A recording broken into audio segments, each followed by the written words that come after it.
सखिया कवन माँ से भैली सयान गोविंद मन भावेली हो। सखिया कवन माँ से भैली सयान गोविंद मन भावेली हो।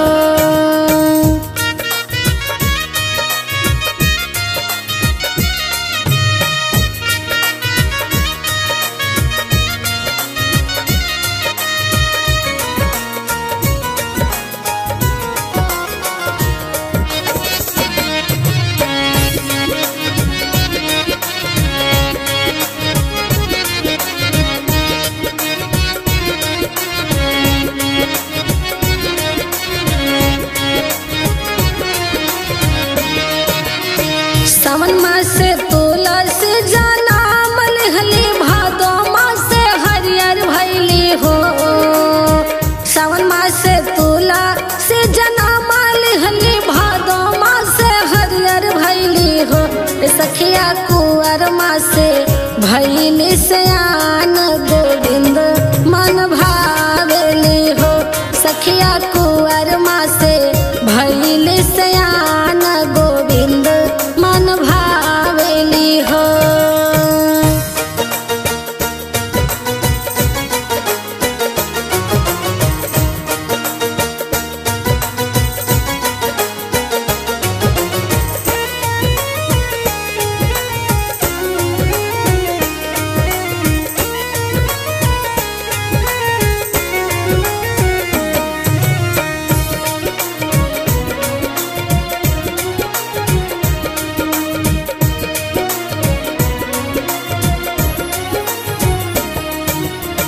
कवना ही दिनवा महीनावा त तुलसी के बियाह भइले हो।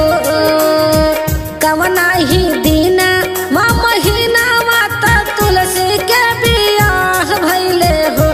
सखिया के ही पूछेला एक बात त कैसे तुलसी जन्म लिहलू हो। सखिया के ही पूछेला एक बात त कैसे तुलसी जन्म लिहलू हो।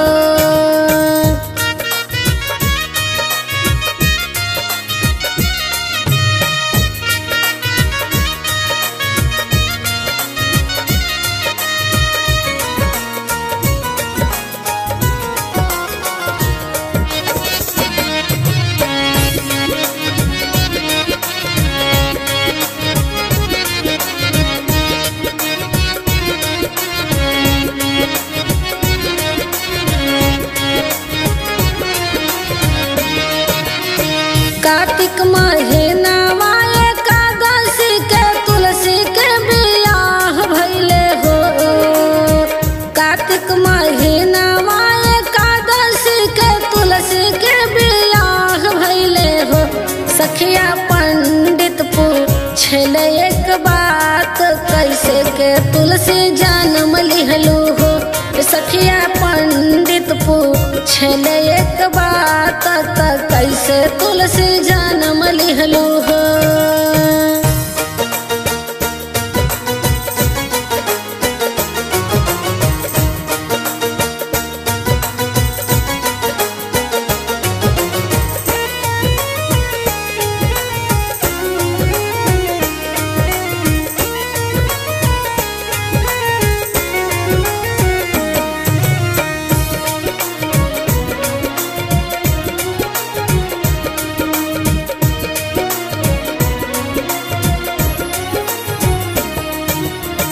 के तहरे हाई मायारिया के तहरे पीतानु हो।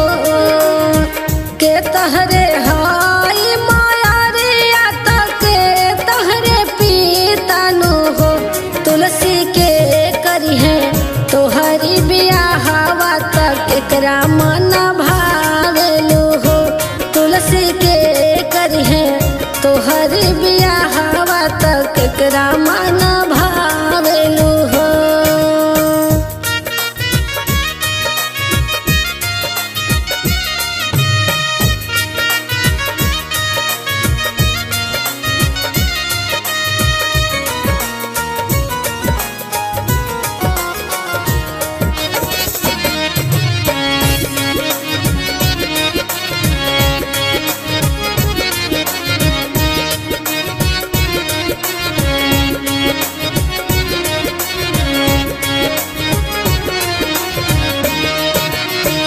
धरती हाई हमारी माया रे आता ब्रह्मा हमरे पिता नो हो। धरती हाई हमारी माया रे आता ब्रह्मा हमरे पिता नो हो। पंडित उहे हमरे करी है बियाहवा गोविंद मन भाई ले हो। पंडित उहे हमरे करी है बियाहवा गोविंद मन भाई ले हो।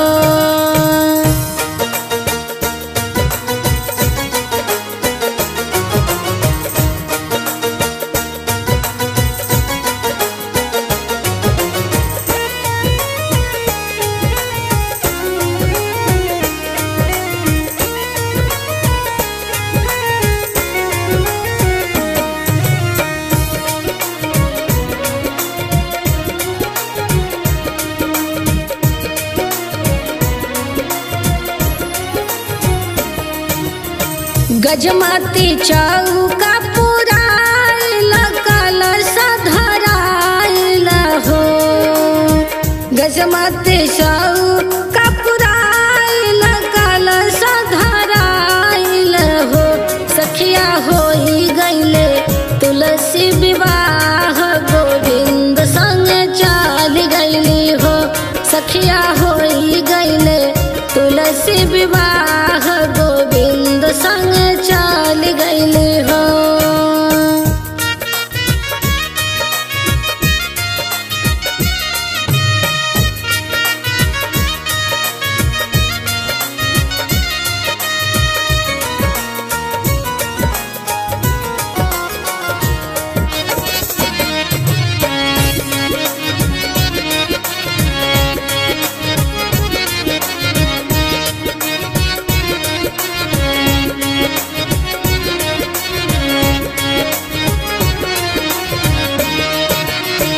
इतना जब देखा ले रुका मिलता देखी के जलान भैले हो। इतना जब देखा ले रुका मिलता देख के जलान भैले हो। तुलसी हमारे तू बनलू सवतिया बलम हमरे छीन लिहलू हो। तुलसी बन गईलू हमारी सवतिया